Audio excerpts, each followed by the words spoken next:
perusahaan yakni PT GAC Nikel memenuhi kaidah lingkungan. Pernyataan itu disampaikan usai Kementerian Lingkungan Hidup meninjau lokasi tambang nikel pada 26 hingga 31 Mei lalu. Kementerian LH mengklaim PT GAC Nikel sudah penuhi urusan teknis, termasuk izin usaha pertambangan untuk luas area tambang mencapai 6.000 hektar. Nah, PT GN ini secara status berada di kawasan hutan lindung.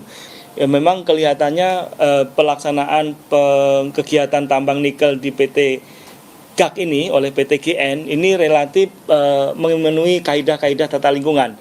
Artinya bahwa tingkat pencemaran yang nampak oleh mata itu hampir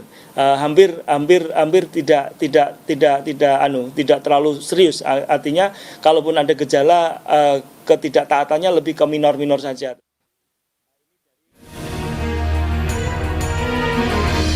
Aktivitas tambang nikel di kawasan Raja Ampat, Papua Barat Daya memicu kekhawatiran potensi pencemaran dan kerusakan ekosistem.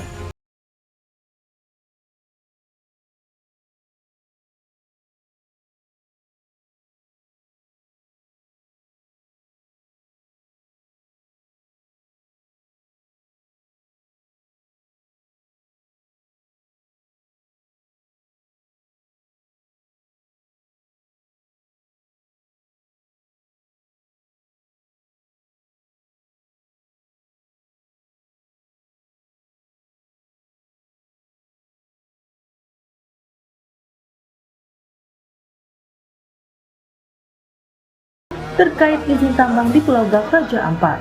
Nemo dengan PT Pulau GAC itu kurang lebih sekitar 30 km sampai dengan 40 km. Jadi wilayah Kabupaten Raja Ampat itu banyak hutan konservasi, banyak pulau-pulau yang untuk prawisata, tapi juga ada pulau-pulau yang memang ada pertambangan. Kita memutuskan lewat Dirjen Minerba untuk status daripada IUP PT GAC yang sekarang lagi mengelola itu kan cuma satu ya. Itu kami untuk sementara kita hentikan operasinya. Saat dikonfirmasi terkait polemik tambang nikel di Raja Ampat melalui pesan tertulis kepada Kompas TV, Komisaris PT GAC Nikel Ahmad Farul Rozi menyebut lokasi tambang nikel dengan kawasan wisata sangat jauh.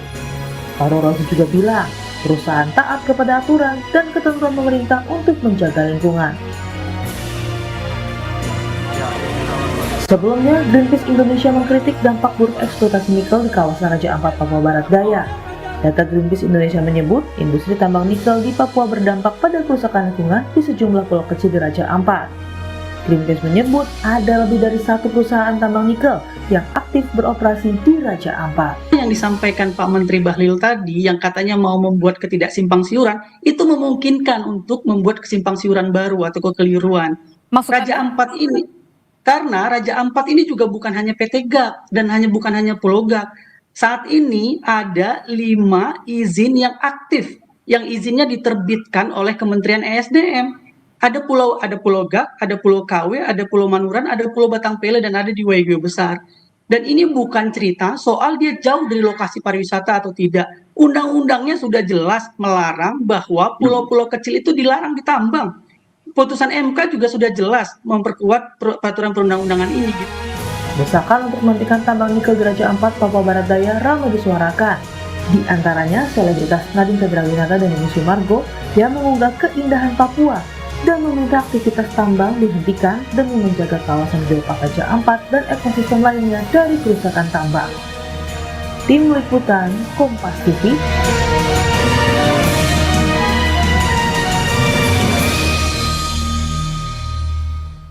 Saudara, polemik aktivitas tambang nikel di Pulau GAC Raja Ampat, Papua Barat Daya terus bergulir. Aktivis lingkungan Greenpeace bilang banyak kerusakan yang terjadi tak hanya di Pulau GAC, melainkan pulau lain juga terdampak. Namun pemerintah bilang aktivitas tambang nikel ini jauh dari lokasi wisata dan sudah sesuai aturan. Benarkah aktivitas tambang nikel ini tidak mengganggu keindahan Pulau GAC Raja Ampat? Apa solusinya jika memang izin tambang sudah terbit? Kita bahas bersama sejumlah narasumber. Hadir di studio juru kampanye Hutan Greenpeace Indonesia Iqbal Damanik. Selamat pagi Mas Iqbal. Selamat pagi Mas Mario. Terima kasih Mas sudah jauh-jauh datang ke studio. Sama-sama, terima kasih. Dan melalui sambungan daring anggota Komisi 12 Fraksi PAN Totok Daryanto. Selamat pagi Mas Toto.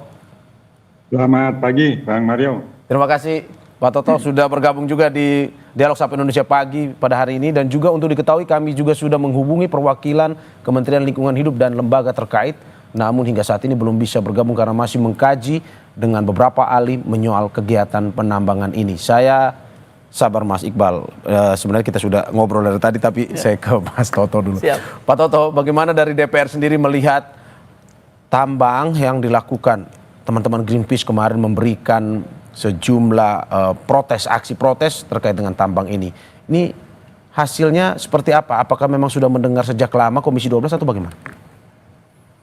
Ya, mengenai protes dari Greenpeace itu sebetulnya kita sudah mendengar sudah lama, kita mengikuti, dan respon dari pemerintah saya kira juga cukup cepat, di mana Kementerian SDM dan Lingkungan Hidup juga sudah turun di lapangan.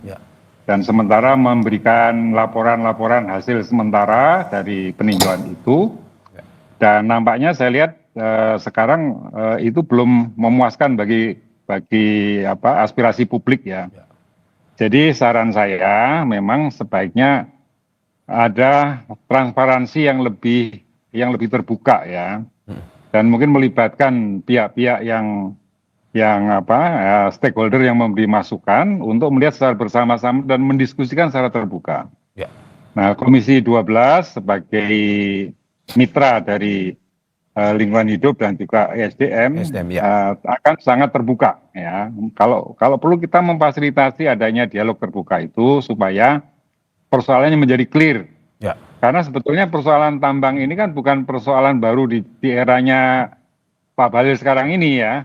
Ini adalah sejak zaman Presiden Soeharto ini malahan ini. Jadi sudah lama sekali ini. Dan sekarang ini muncul suara-suara publik tentang kekhawatiran terjadinya kerusakan lingkungan. Dan mesti itu direspon dengan baik. Oke, saya kira Komisi 12 sendiri sudah pernah ke sana Pak setelah ada protes seperti ini? Ini sekarang masih reses ya, jadi saya kira nanti setelah kita masuk dalam masa persidangan akan segera minta diagendakan oleh pimpinan supaya ada peninjauan ke lapangan langsung gitu. Oke. Itu Pak Mario. Oke, Pak Toto, kalau dari Komisi 12 sendiri melihat ini, kita to the point saja, apakah memang dirasa ini merusak lingkungan di sekitar situ atau belum sebenarnya? Sebenarnya ada question mark besar ya yang perlu kita garis bawahi. Kita mau mengembangkan Raja Ampat ini sebagai apa? Ya. Kalau Raja Ampat mau dikembangkan sebagai daerah pusat wisata, saya kira memang eksploitasi harus dikurangi ya. Jadi pertambangan yang mungkin sudah beroperasi itu mesti diawasi dengan baik dan dibatasi kegiatannya supaya tidak menimbulkan kerusakan lingkungan karena sudah sedemikian lama dilakukan ya. Dan tujuan akhirnya apa? Tujuan akhirnya untuk pertumbuhan ekonomi sebetulnya dan juga untuk kesejahteraan masyarakat. Jadi wisata itu tidak kalah potensialnya dibanding dengan pertambangan. Jadi saya kira ini pilihan kebijakan yang mesti dipikirkan oleh pemerintah. Oke. Itu. Oke Pak Toto, saya ke Mas Iqbal. Mas Iqbal, Kompas headline Raja Ampat terindikasi tercemar. Ini pun yang juga dilakukan aksi oleh teman-teman dari Greenpeace. Apa sebenarnya yang mau disampaikan? Memang sangat-sangat tercemarkah pada akhirnya Raja Ampat ini akhirnya harus Greenpeace turun tahun ini untuk melihat bahwa tidak boleh sebenarnya atau gimana? Kompas sendiri kan sebenarnya sudah angkat sejak tahun 2021 ya Mas ya? Ya. Kompas sendiri sudah angkat lama, ya? Itu sudah lama dan tidak ada gubris kan dari pemerintah gitu ya tindak lanjutnya. Sampai saat ini tidak ada gubris menurut Anda? Setelah aksi Greenpeace kan kemudian Pak Bahlil ke sana gitu. Nah, tapi pertanyaan mendasarnya dari kita semua adalah apakah kita mau nunggu Raja Ampat hancur dulu baru kita bertindak? Gitu ya. Apakah kita mau lihat dulu Raja Ampat ini hancur sehingga tidak lagi ada tempat wisata baru kita bilang wah Raja Ampat sudah hancur baru kita boleh menutup atau kemudian baru kita bilang bahwa perusahaan ini melanggar aturan. Secara aturan sebenarnya dengan terbitnya IUP aja ini sudah melanggar aturan. Pak Toto kan anggota DPR ya. Ini konstitusi yang sedang dilanggar. Undang-Undang nomor 1 tahun 2014. Lebih detail setelah undang-undang kan kita punya peraturan menteri namanya. Kan Pak Toto ya. Di peraturan menteri tahun 53 itu secara jelas ada untuk pulau-pulau kecil ini ada yang boleh, ada yang tidak boleh, dan ada yang boleh dengan syarat. Di pulau-pulau kecil dia 100 km persegi atau 10 hektar, 10.000 hektar, itu secara jelas bahwa pertambangan mineral dan batu bara tidak boleh ditambang. Dengan alasan apapun, karena tidak ada kata dibolehkan dengan syarat di situ, tapi tidak boleh. Ini kan tegas. Kenapa? Pemerintah sendiri, Pak Toto sendiri Komisi 12 ada undang-undang, tapi tidak menggunakan undang-undang yang ada. Tapi kan sebenarnya kalau dari Kementerian Lingkungan Hidup kemarin bilang bahwa undang-undang yang berlaku itu terkait dengan pertambangan ini adalah undang-undang kehutanan. Kalau saya tidak salah, bahwa boleh tambang sebenarnya, tetapi memang ada aturannya. Berbeda undang-undang dengan yang disampaikan oleh pihak Greenpeace bahwa ini undang-undang pesisir ya. Yang memang melarang, apalagi luas Pulau Gak yang memang tidak sampai 1.000 ya, 10.000 hektar, sehingga dilarang betul-betul untuk ini. Ini bagaimana ada perbedaan undang-undang nih? Lagi-lagi, tapi saya mau menekankan satu hal bahwa ini bukan soal Pulau Gak saja ya, tapi ini soal Raja Ampat. Inilah yang menunjukkan bahwa tidak ada orkestrasi kepemimpinan di pemerintahan Pak Prabowo. Karena ESDM-nya nerbitin, KKP-nya tidak boleh, LH-nya harus lihat dari sisi lingkungan, lalu kemudian kehutanan untuk lihat apakah itu kawasan hutan atau tidak. Ini kan udah jelas kawasan lindung. Kalau kemudian sudah jelas kawasan lindung, Kementerian Kehutanan punya hak untuk menerbitkan apakah penggunaan pemanfaatan kawasan hutannya, persetujuan penggunaan kawasan hutannya boleh diberikan atau tidak. Nah, kehutanan memberikan. Jadi sebenarnya dalam semua kontestasi ini atau konteks Raja Ampat ini, Kementerian ESDM punya peran, Kementerian Kehutanan punya peran, Kementerian Lingkungan Hidup punya peran. Safeguardnya siapa? Safeguardnya harusnya lingkungan hidup gitu. Tapi lingkungan hidupnya bilang minor saja gitu ya. Ini yang harusnya Pak Menteri lihat bahwa mau sebesar apa dulu kerusakan baru bertindak gitu. Kan lebih baik mencegah daripada mengobati. Kan gitu kan. Jadi kalau kita nunggu rusak dulu mau bagaimana? Dan ini kan persoalan kerusakan lingkungan yang harus dievaluasi, jangan disimplifikasi sebenarnya. Pak Bahlil mencoba menyederhanakan persoalan ini dengan hanya melihat Gak. Lalu semua mata kita tuh ditujukan ke Gak, termasuk lingkungan hidup, termasuk kehutanan. Bagaimana kemudian kasus-kasus yang sudah terjadi di Morowali, bagaimana kemudian yang di Sulawesi misalnya ya, lalu kemudian di Maluku. Nah, ini kan juga kita harus fair ya untuk melihat bahwa industrialisasi nikel ini berdampak lingkungan yang sangat besar. Bahkan laporan terbaru di Teluk Weda, masyarakat sudah tercemar di dalam tubuhnya, di dalam urinnya, itu memiliki kandungan logam berat. Oke, kalau kita berbicara soal kerusakan, apa saja kerusakan? Karena memang yang kemarin dibilang bahwa ini kerusakan ekologis. Apa sebenarnya kerusakan yang dilakukan oleh tambang ini? Ini Pak Hanif Faisal paham betul, karena Pak Hanif Faisal dulu di kehutanan, analogi. Kita tahu bahwa kuota deforestasi Indonesia itu sudah tidak boleh lagi, Mas. Kuota ya, dari apa yang ditentukan oleh kehutanan. Pembabakan hutan ini Pembabakan hutan. Tapi apa yang terjadi? Dari tahun 2016 sampai 2023, semenjak isu nikel, pembukaan lahan nikel itu naik 600%. 600%. Pembukaan lahan di wilayah konsesi nikel. Deforestasi di Pulau Gak sendiri itu 300 hektar. 300 hektar itu besar, Mas. Untuk pulau-pulau kecil. Sehingga waktu Pak Bahlil ke sana sama Pak Hanif mungkin tidak hujan ya. Sehingga limpasannya tidak ada. Tapi begitu hujan, lumpur di mana-mana.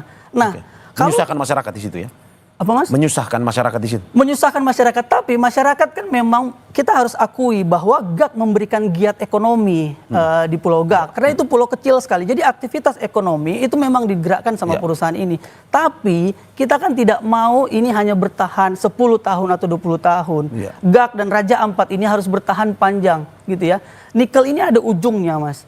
ESDM sendiri bilang bahwa nikel ini itu akan berakhir di 2050. Artinya kalau ada anak yang lahir hari ini di Pulau Gak, 25 tahun, waktu dia umur 25 tahun, dia tidak akan merasakan keindahan Pulau Gak, dia tidak akan merasakan keindahan Raja Ampat, dan dia tidak akan merasakan kenikmatan ekonomi dari Pulau Gak. Anda mau bilang bahwa kalau 25 tahun lagi ini diteruskan, kita sudah mungkin tidak melihat lagi ada wisata di Raja Ampat termasuk di Pulau Gak itu? Betul, yang Anda wariskan dosa. Oke, saya ke Pak Toto. Pak Toto, bagaimana Anda melihat ada perbedaan aturan sebenarnya yang dikatakan oleh Mas Iqbal tadi? Greenpeace melihat bahwa Pulau Gak sebagai pulau kecil tidak boleh sebenarnya diambil dari aturan undang-undang pesisir. Tapi sedangkan KLH kemarin melalui konferensi pers yang dilakukan bahwa ini sebenarnya boleh kalau diambil dari undang-undang kehutanan. Aturannya berbeda. Menurut Anda seperti apa? Ya, ya sebenarnya khusus untuk ini ya, untuk Raja Ampat ya. Jadi saya ingin melihat spesifik ini di Raja Ampat ya. Tadi sudah saya sampaikan dan teman dari Greenpeace ini juga membenarkan kan bahwa sebetulnya kita mau mengembangkan Raja Ampat itu sebagai apa gitu. Ya. Jadi sebagai sebuah kawasan ekonomi itu dikembangkan itu sebagai apa? Kalau sebagai wisata tentu beda kebijakannya dengan sekarang ini. Jadi menurut saya perlu ada garis kebijakan yang jelas mengenai pengelolaan ekonomi untuk pengembangan Raja Ampat itu. Nah, saya cenderung bahwa ini sebaiknya dijadikan kawasan wisata karena kekayaan alam yang diakui dunia, dan karena itu ya fokusnya pada pengembangan yang kontekstual dengan wisata. Jadi pertambangan memang tidak cocok saya kira untuk daerah wisata. Nah, itu pandangan saya secara pribadi ya, itu. Kemudian mengenai peraturan-peraturan yang tadi bertentangan, ya memang itu bisa saja terjadi karena kalau ditinjau dari pulau-pulau kecil itu memang mestinya tidak bisa ada izin pertambangan di situ, ada undang-undang yang sudah mengaturnya. Tapi pemerintah kan juga punya diskresi ya, dia punya pilihan-pilihan yang mana itu masih dimungkinkan gitu. Maka ada pengecualian. Oke, Pak Toto, ini sebenarnya dari Komisi 12. Perdebatan Raja Ampat bukan di situ sebetulnya. Menurut saya itu pilihan tentang kebijakan. Kita mau mengembangkan sebagai apa? Oke Pak, kalau kita berbicara ini dari Komisi 12 sebenarnya ingin agar tambang nikel ini diberhentikan karena tadi lebih baik wisata atau sebenarnya boleh sebenarnya, tapi memang dengan aturan-aturan ataupun dengan rehabilitasi yang dilakukan lebih baik misalkan. Ya kalau kita ingin mengembangkan Raja Ampat sebagai wisata ya sebaiknya dibatasi pertambangan, artinya yang sudah ada itu tidak diperluas lagi. Nah, dibatasi itu ini berarti tidak boleh Pak ya? Seperti itu. Dibatasi berarti tidak boleh sebenarnya atau bagaimana?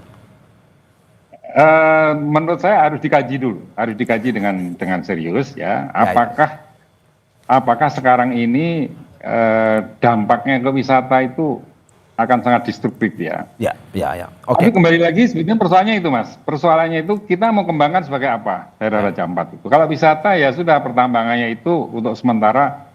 Karena ini sudah ada, tentu perlu ada kebijakan khusus bagaimana mengurangi mengurangi aktivitas pertambangan di situ, dan akhirnya nanti pasti juga perlu ditutup itu pertambangan yang ada di daerah Raja Ampat itu.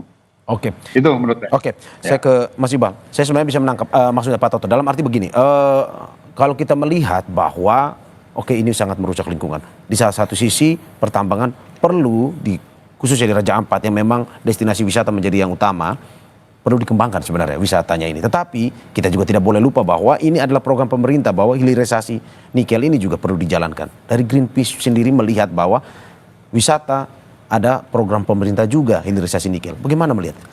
Lingkungan tuh selalu memang... Mas Aryo, Bung Aryo. Jadi ini kan bukan peristiwa yang terjadi sesaat sekarang kan. Ini sudah sejak masa era pemerintahan sebelumnya. Nah, kalau kita menghentikan tanpa alasan dan tanpa solusi, saya kira itu dampaknya bagi investasi kan juga akan sangat negatif. Jadi itu masalahnya. Kalau ini barang baru yang baru disusun sebuah kebijakan untuk merencanakan pengembangan daerah, ya saya setuju ini wisata aja, nggak perlu ada pertambangan. Tapi masalahnya ini sudah dosa bersama, dosa masa lalu yang diturunkan sampai sekarang. Jadi disitulah pentingnya kita mencari solusi gitu loh. Kalau langsung ditutup seketika menurut saya juga tidak bijak karena nanti akan mengganggu iklim investasi kan. Ya, tapi untuk diteruskan juga tidak bisa karena ini daerah wisata. Nah itulah yang perlu dicari solusinya sebaik-baiknya. Ya, dari Mas Iqbal sendiri? Iya, harusnya kita sudah mulai berhenti ya untuk membenturkan antara pembangunan dan lingkungan. Karena ada banyak solusi kayak tadi pariwisata, salah satunya karena ada potensi pariwisata. Jadi ada fokus untuk melihat bahwa apa yang harusnya dilakukan oleh pemerintah. Tapi sering sekali ketika pemerintah misal mari kita kaji dulu. Kalau wisata ya infrastruktur wisatanya dikembangkan menurut saya. Oke, Pak. Pak Toto ditahan sebentar. Ya. Saya kasih kesempatan buat Mas Iqbal. Ya. Yang menjadi ketakutan kita karena kita kan trust issue nih ya sama pemerintah gitu ya, dan kita memang kritik pemerintah gitu. Jadi ketika dilakukan kajiannya mau bagaimana ini? Mau kajian untuk pro terhadap lingkungan atau undang-undang KKP-nya nanti yang diubah gitu ya? Jadi undang-undang perlindungannya yang mau diubah. Jadi kita memang harus fokus mana yang mau kita lindungi gitu. Jauh daripada itu, yang perlu kita pahami bahwa industri ekstraktif ini itu ada batas waktunya. Ada ide-ide yang lebih kreatif harusnya. Industri-industri kreatif yang harus dikembangkan pemerintah ketimbang bertahan terus di industri ekstraktif. Jadi kita memang benar-benar tahu dari posisi ini, dari penjelasan Pak Toto kita tahu bahwa fokus atau watak ekonomi dari pemerintahan Prabowo ini adalah industri ekstraktif. Karena apa? Karena setiap ada resources, ada sumber dayanya, jadikan dulu wilayah usaha pertambangan. Begitu ya. Ketika dia jadi wilayah usaha pertambangan, dia memungkinkan untuk mendapatkan izin. Setelah itu kita lihat apakah Kementerian Kehutanan memperbolehkan, apakah Menteri Lingkungan Hidup memperbolehkan. Aturannya begitu ini Mas sekarang, value chain dari industrialisasi nikel ini. Jadi izin induknya, saya bilangnya izin induk ya, permitnya ini adalah izin usaha pertambangan. Setelah perusahaan mendapatkan izin usaha pertambangan, lalu kemudian kehutanan, mereka mengajukan izin kehutanan, mereka mengajukan izin ke lingkungan dan izin-izin lainnya gitu. Jadi wataknya adalah ekstraktif terlebih dahulu, baru turisme berikutnya gitu. Jadi kita nggak punya imajinasi tentang bahwa Indonesia ini bisa maju tanpa industri ekstraktif. Oke, gitu. tapi kan dari tadi Pak Toto mengatakan bahwa ini sebenarnya dosa masa lalu. Dalam arti bahwa kemarin ada langkah dari Menteri SDM mengatakan bahwa ini diberhentikan sementara dulu. Betul. Untuk melihat dikaji dulu dan segala macam. Nah, karena kalau misalkan mungkin terlalu kaget akan juga berdampak juga kalau misalkan diberhentikan. Nah, menurut Anda bagaimana? Maka ketika kita tahu ini dosa masa lalu, bertobatlah. Gitu kan?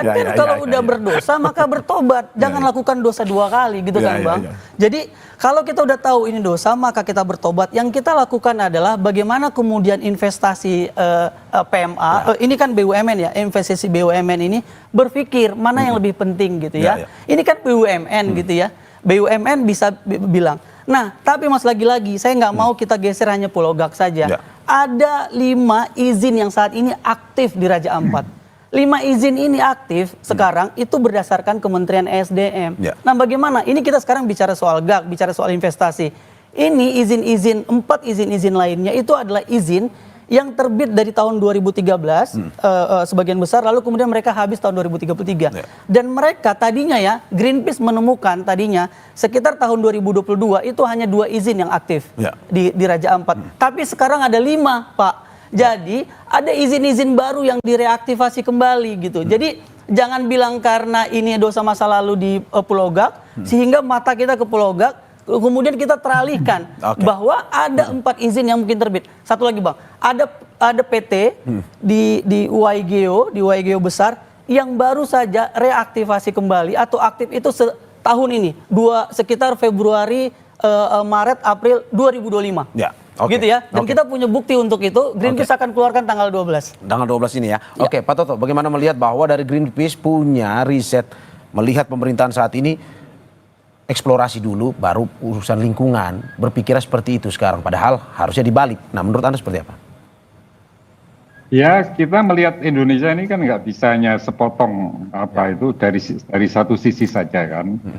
Ya, apapun dikatakan, kenyataannya negara kita ini kaya sumber daya alam, jadi harus dikelola, harus dieksplorasi dan harus dieksploitasi supaya itu ada manfaat untuk masyarakat kita. Jadi itu nggak boleh diabaikan. Jadi kita nggak bisa mengatakan pemerintah ini punya karakter sangat ekstraktif misalnya gitu. Ya memang harus ekstraktif, gimana tidak? Kita punya tambang kok.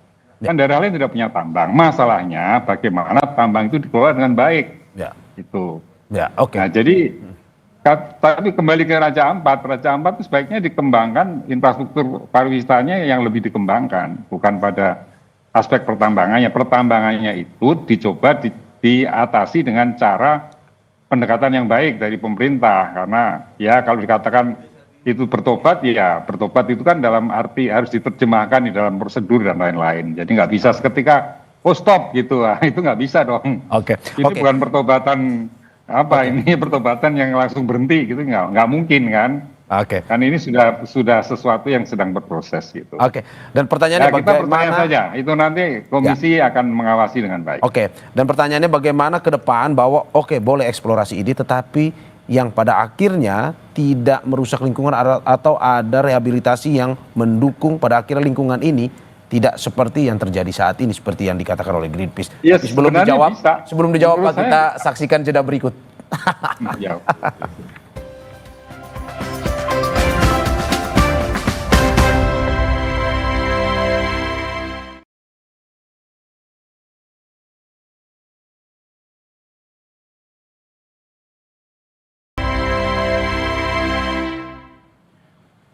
Saudara, selebritas sekaligus aktivis lingkungan Nadine Chandrawinata menjadi salah satu tokoh yang menyuarakan penolakannya terhadap aktivis tambang nikel di Raja Ampat. Dalam unggahan di akun Instagramnya, Nadine menulis, Papua memang luas, namun untuk mendapatkan keindahan seluas ini butuh waktu. Dan apabila kerusakan dimulai, kerusakan itu perlahan-lahan seluas Papua.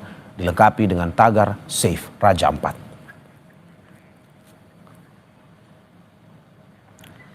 Selain Nadine Chandrawinata, mantan pebasket sekaligus selebritas Denny Sumargo juga mengunggah foto saat ia berada di Raja Ampat. Dalam unggahannya ia menulis, jiwa saya pernah tinggal di sana, makan di sana dan menangis di sana. Raja Ampat, Papua, salah satu tempat saya dibentuk menjadi seperti sekarang. Tanah Papua bukan tanah eksploitasi, tapi tanah kehidupan. Tolong Pak Prabowo, dilengkapi dengan tagar Save Raja Ampat. Musisi Kunto Aji juga menyuarakan hal yang sama di akun Instagramnya. Kunto Aji bilang, stop sirkus-sirkus kapitalis, disertai unggahan foto bertuliskan tagar Save Raja Ampat.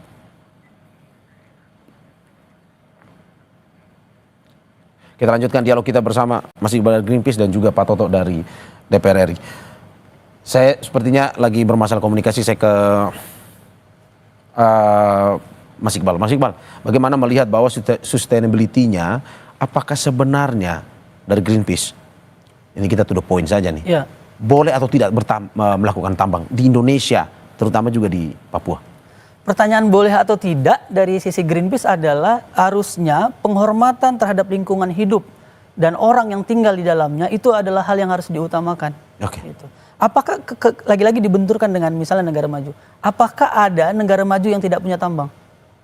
Ada. Jadi apakah kemudian industri ekstraktif satu-satunya untuk membuat negara maju? Tidak gitu. Jadi ini membutuhkan imajinasi kita gitu ya. Imajinasi, kreativitas untuk mengatakan bahwa apa industri yang harusnya dikembangkan.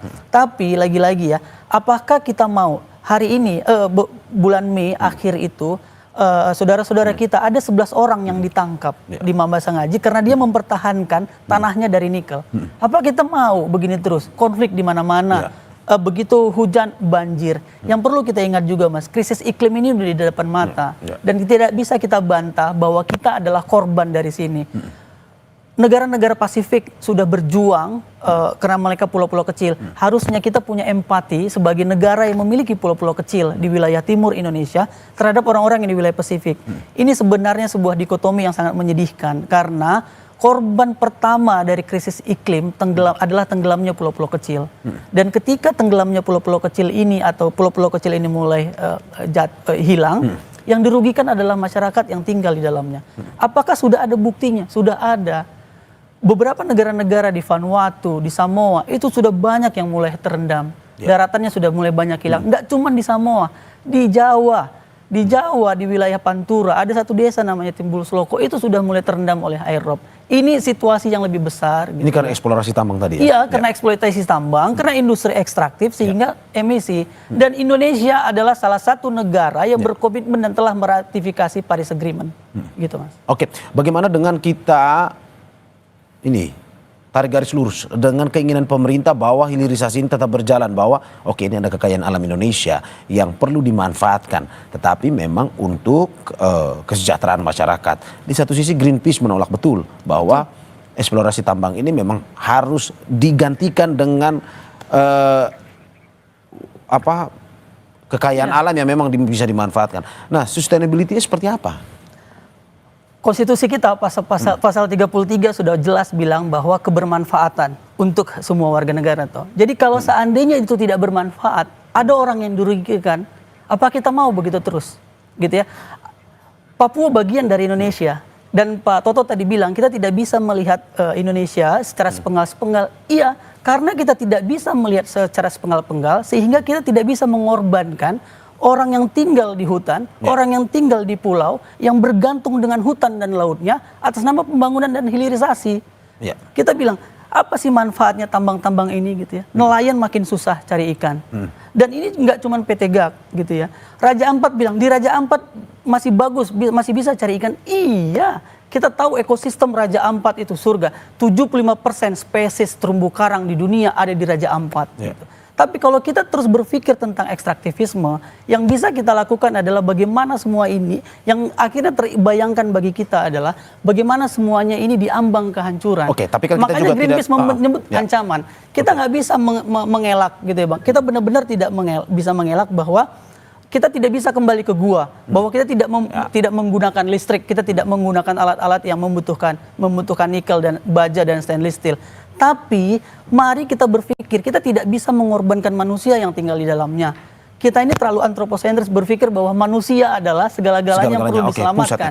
Tapi kan kita bisa melihat bahwa tidak dipungkiri ada perusahaan-perusahaan juga yang mungkin melakukan tambang, tapi juga melakukan rehabilitasi yang baik juga. Misalkan merawat lingkungan kembali, sehingga apa yang dulu digali, dieksplorasi oleh mereka pada akhirnya bisa pulih. Bagaimana Anda melihat itu? Betul. Ada reklamasi, bahkan Pulau PT GAC mengatakan mereka melakukan sekitar 100 hektar. Tunjukkan sama kami atau sama publik di mana ada reklamasi yang berhasil, yang bisa mengembalikan ke ekosistem awalnya. Di mana di Indonesia atau di dunia ini yang betul-betul bisa mengembalikan ke ekosistem awalnya. Makanya Mas, aktivitas pertambangan ini MK menyebut ini sebagai sebuah kegiatan atau aktivitas yang berdampak secara luas terhadap ekosistem. Sehingga MK juga memutuskan, MK 35 tahun 2023 memutuskan bahwa tidak boleh mempertegas, keputusan MK mempertegas bahwa tidak boleh ada tambang-tambang di pulau kecil. Karena aktivitas pertambangan ini adalah aktivitas yang memiliki dampak kerusakan yang sangat besar. Menurut Anda ini destruktif dan tidak bisa dikembalikan? Tidak bisa dikembalikan. Ada riset yang membuktikan bahwa untuk menumbuhkan reklamasi di pulau-pulau kecil itu lebih sulit daripada di pulau-pulau besar, di pulau besar atau daratan besar. Kenapa Mas? Karena untuk menumbuhkan pohon di pulau-pulau kecil ini belum dia besar, dia udah terbangkan angin. Itulah mengapa kita ingat, kalau kita tahu semua bahwa kalau kita naik gunung di puncak yang ada perdu kan Mas ya. Karena apa? Karena angin kencang, susah tumbuh besar. Makanya orang sering bilang begini, hutan di Raja Ampat itu kecil-kecil pohonnya. Betul, karena itu memang ekosistemnya tidak bisa dibayangkan dengan hutan besar tropis di wilayah daratan Papua besar gitu. Sehingga kita tahu alam saja sangat sulit untuk menumbuhkan pohon ini, dan itu umurnya udah ratusan tahun bahkan ribuan tahun sebelum manusia ada mungkin gitu ya. Dan kemudian kita datang tebang, terus kita bilang kita masih bisa tanam ini. Makanya saya bilang tadi, buktikan di mana ada reklamasi yang memang betul-betul berhasil, yang mampu mengembalikan ke ekosistem awalnya. Ini ibaratnya harimaunya sudah pergi, sudah tidak ada, kita ingin hidupkan kembali harimaunya. Jadi sesuatu yang tidak mungkin.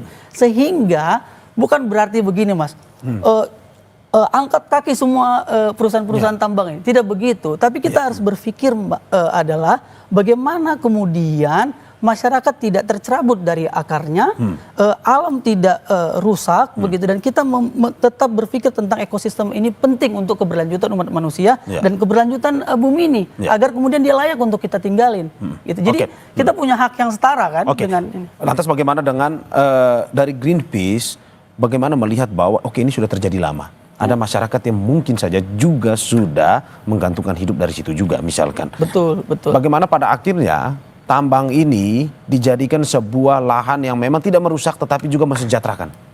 Kalau dalam konteks Raja Ampat nggak mungkin, karena ini pulau-pulau kecil. Anda sudah tidak melihat, Tidak mungkin. melihat. Ini pulau-pulau kecil, Oke. tidak mungkin untuk dilakukan reklamasi. Tapi bagaimana kemudian kita tahu bahwa ada yang menjadi pekerja di tambang, kita tahu ada tenaga kerja, ada masyarakat yang bergantung pada giat ekonomi itu. Ya. Dan ini sesuatu yang tidak bisa kita pungkiri gitu ya. Sehingga harus ada pengakuan. Yang pertama gini Bang, jangan kita Pak Bahlil misalnya datang ke Raja Ampat, terus undang Pulau Gak gitu ya, terus bilang ada tidak itu hoax, itu hoax. Mari akui bahwa ada kesalahan kebijakan di situ, ada policy failure terhadap izin usaha pertambangan yang sudah diterbitkan, akui. Dan sekarang lakukan transparansi apa yang ingin dilakukan pemerintah. Jangan dibantah dengan ini hoax, ini apa? Ada yang bilang juga ini upaya asing untuk memecah belah dan mengadu domba. Tidak begitu gitu ya. Mengaku dan bertobatlah. Tapi kalau dari menurut Anda, ini pertemuan Greenpeace, ada unsur politiknya atau tidak sebenarnya ini? Izin diterbitkan kan itu keputusan politik. Karena yang menerbitkan menteri itu tokoh politik, bukan begitu Pak Tito. Ini sederhana tetapi ya cukup ini memberikan fakta. Pak Toto, bagaimana Anda melihat bahwa ini obrolan ini terkait dengan pertambangan seperti yang dikatakan tidak hanya di Raja Ampat tapi juga di seluruh Indonesia, termasuk data BPS Maluku Utara tambang nikel terbesar tetapi tidak sejalan dengan tingkat kesejahteraannya. Menurut Anda, apakah perlu kita melihat kembali terkait dengan pertambangan ini atau sebenarnya Indonesia sudah perlu harusnya ambil langkah baru menggantikan dengan kekayaan Indonesia alam yang lain yang justru bisa mensejahterakan masyarakat? Menurut saya ya setiap kebijakan itu memang ada periode-periode tertentu yang harus dievaluasi kembali. Jadi sekarang ini saatnya kalau kita mau mengevaluasi kembali, kita duduk bareng-bareng, kita kaji.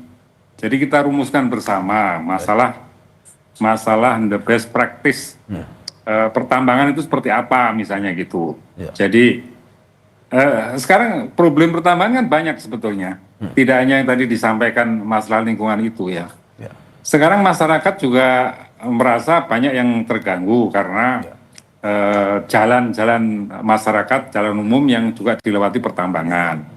Kemudian juga para pemilik lahan yang juga merasakan dia seperti dikorbankan di dalam